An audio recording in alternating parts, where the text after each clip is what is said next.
Alright, today on we talk about this kick guitar, this double cut Les Paul Jr. that I bought online and put together myself with a lot of help. We're going to talk about how I made it, how I did it, how much it kind of costs and if it's worth it, and maybe this can help you inform whether or not you want to get a kick guitar. So let's dig in. This is a Les Paul Jr., as I just said. It's based on a 58 Les Paul Jr. with the hard edges. 59 they get a bit more rounded. It's got a double cutaway, 3-ply tortoiseshell pickguard, which I cut myself with my dad and my brother. My dad got it out of the plastic, I filed it to shape. My brother softened the edges for me because I did a terrible job. The paint was applied by my mate because I'm not a very good painter at this. And it's got a wraparound tailpiece from Faber. It's got a Gibson P90 pickup, and it's got 3-on-a-plate Clousson tuners. Super cool. The 3-on-a-plate Clousson tuners, historic spec. Wraparound tailpiece, historic spec. P90, historic spec. Pretty good. However, the shape's all off, and that bothers me. But that's what you're going to get with these kick guitars. You know, the horns, they're pretty good. They could be a bit taller, a bit more out there. The body itself is a bit on the fat side and it's not contouring in the right area. It should be around about here. I made the pickguard myself because I wanted it to scale within itself, because I knew it wouldn't be like typical Gibson stick scale length. But I still ended up just finding an original template and then tracing it myself and then cutting it out. So I might as well have just bought one, but I didn't. So I'm an idiot. If I were to do that again, which I don't want to because it was so much work, I'd bring that out just a little bit more to line up with this tailpiece stud. And yeah, that's about it. I also attached a veneer on the top, just a black plastic veneer, clamped it down pretty poorly. You can see a little circle where the clamp was put in. And then I painted it, and then I wrote on it, and then I sealed it. It's called a little one because it's like junior, you know? Little one, junior, I like that. It's titled Raw because it's an inside joke between me and my family. So I don't want to give that one away too much because that's my story, goddammit. I ended up getting all of this together for about £370. The body and the neck was bought together as blanks, which were already cut. I didn't cut them myself. And I got those together, 130 quid. I got the plastics and the knobs and the strap buttons for about 30 quid. I got the pickup in with my Les Paul Jr., so I didn't have to buy that, but that would be around 70 to 100 pounds. And the Clousson tuners were, I think, about 40 pounds, 40 or 50 pounds.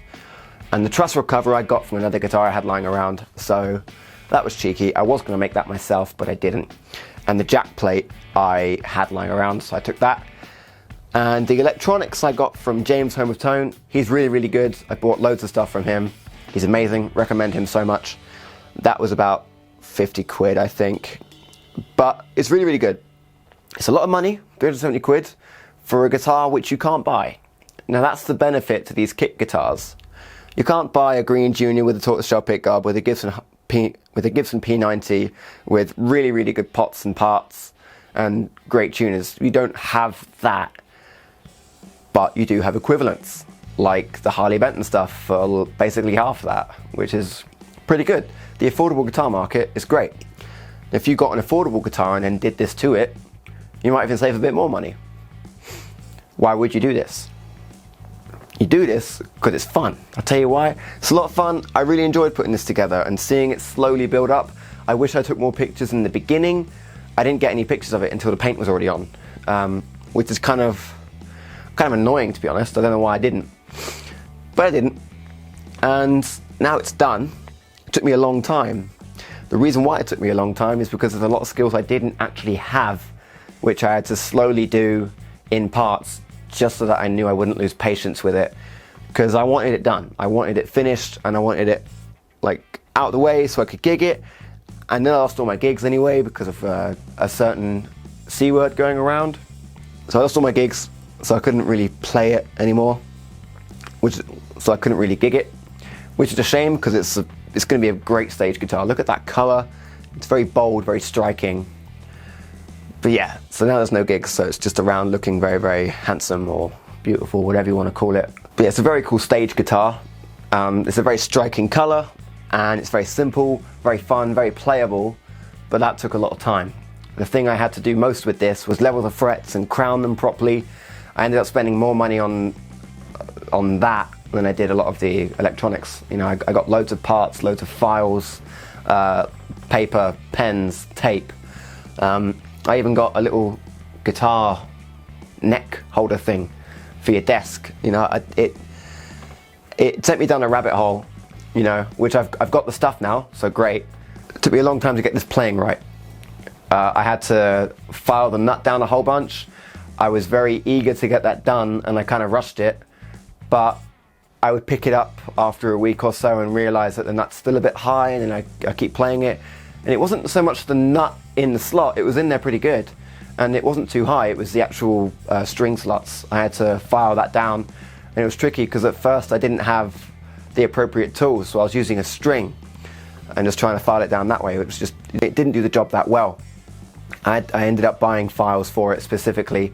I was also using razor blades on the high E and B string, but that was also kind of counterproductive. I ended up using another file for that as well. I was really worried that the more I would do it, the more damage I was doing, because I don't know too much about fret buzz. I know it's buzzing and it's like, oh no, that's gross. But then other days it wouldn't be buzzing. It's really, really weird. Maybe I'm just noticing it more because I'm in the middle of doing it and any rattle at all is like gross. But for my skill level, it's playing really, really good. I like the way it's playing right now. If I wanted to invest more money in it, then I could take it in to get a setup, but I'm already down like 400 quid on this guitar, and I don't really want to invest any more money in it, especially since it's locked down, there's no gigs going around, and if I invest money in a guitar, which I still wouldn't gig even if there was a gig coming out, I'm really sorry to say that to you, still wouldn't gig even if there was a gig coming my way, then, you know, I'm an idiot to spend that kind of money on a guitar which won't get as much use. But if you've only got a few guitars and you wanted to make something which doesn't exist yet and customize it and make it your own, almost make it like a signature, you know, people are going to remember this. They're gonna see this and think, oh, you ever see that guy with the green Junior with the tortoiseshell pickguard? If they're a guitar geek like you and me, I'm guessing you're a guitar geek, unless you're a relative or friend, in which case thank you for supporting my videos. I love you. You know, they're gonna remember this, but it's a big rabbit hole it's gonna send you down, and the proportions are usually all off, and it takes a lot of work, and there's also a few construction things which come about sometimes, which are terrible. I've seen another one of these where the frets are basically all out, and then you're going to have to either tear them out or hammer them back in, which is a real pain. And also on this one, a couple of the inlays are missing plastic, like they're just chipped off inside the cavity, and I don't really want to spend the time putting them back in because, you know, again, I'm not going to use this guitar that much, doesn't really matter. But it's noticeable, you know, and it's a really soft wood as well. Like there's a small dent on it, or there's actually a bit of a scrape on it because something fell and slid. And this wood is like, it's like cheese. It's really, really soft wood. I don't know what it is, if it's mahogany or basswood or poplar or whatever it is, I don't know. But yeah, it's very soft wood. Which begs the question if it's worth it, you know? This was 400 quid, plus time and labor and effort and tools, you know? For that money, you can get a brand new PRS, which I've got one of those. That's amazing, you know. If you're looking at it comparison-wise, that's a way better guitar. But second hand, what could 400 quid get you? That can get you an amazing Mexican Fender. That can get you a pretty good Gibson. If you look, you can actually find some of the double cuts from 2019 for that price, maybe a little bit more.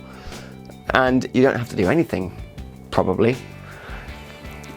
So that's where you're at. You know, a lot of these people online will be like, oh yeah, kit guitars are great, I built this, it's awesome, it's better than any Gibson. On that point, this guitar versus my Junior, when you plug them in, there's a small difference, but it's hardly anything at all. They sound just as good. They're slightly different, but they're just as good. So, not to be one of those guys, but it's like as good as a Gibson sound-wise. Playing wise, I've nearly got it there, but there's a whole other quality you get when you buy an instrument made from a manufacturer. The finish feels better, the neck joint feels better, the glue isn't like seeping out of every crevice like it is on mine. Sometimes they are on the Gibsons, but they're better now, okay?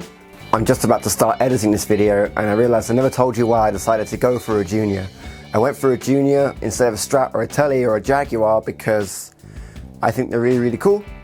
I don't have a double cut Junior, but I do have a Strat and a Tele. And also, I started really falling in love with Juniors back in like 2010 when I was watching Phil X and Fred Americana when he was playing a few of the original vintage ones. And I've loved them ever since. I love how creative you have to be when you're playing them to try and get as much diversity out of a Junior. You can do a lot with one pickup. People say that all the time, but it really is true. So yeah, that's why I decided to go for a Les Paul Junior double cut instead of a more conventional thing like a Strat or a Tele. Thank you. Back on with what I was saying before. Basically what I'm trying to say is, if you just want a guitar, you could do better. If you want to customize something first before you go into this, that's a good route to take too. But if you want to make something completely from scratch and you don't have the tools to cut a body or you don't have the confidence to make a neck, this is a really good way to go. That's why I did it. I really enjoyed doing it, and it is a really striking, beautiful guitar. And it does sound great and it plays great. It's really, really fun. But there are other ways you can go about getting yourself a great guitar. But it all depends on your creativity, I guess, which is kind of fun. I mean, I like Lego, you know, I really enjoy Lego and like the model making stuff. This is that, but I can go out and gig with it, or I can write some songs with it. I haven't written any songs with it yet, haven't gigged with it yet. I'd like to, that'd be cool, but I don't know yet. We'll have to find out and see what 2021 has for us, I guess, you know? So let's go into some sound samples and see what you think. If you enjoyed this What's That then please leave a like and subscribe and a little comment. Tell me what you think of it. And if you've got a kit guitar that you've made, then let's see what you've got. You know, this is like a beginner version of a kit guitar. If I had 10 years of guitar making experience and I got one of these kit guitars, it'd be stellar, it'd be amazing, but I don't. So it's not stellar, but it is amazing. Let me know how you're getting on with your guitars and your music and your life, and leave a little subscribe so you can see more of these videos. I'm making more of them, and I'll see you later, all right? So, bye then.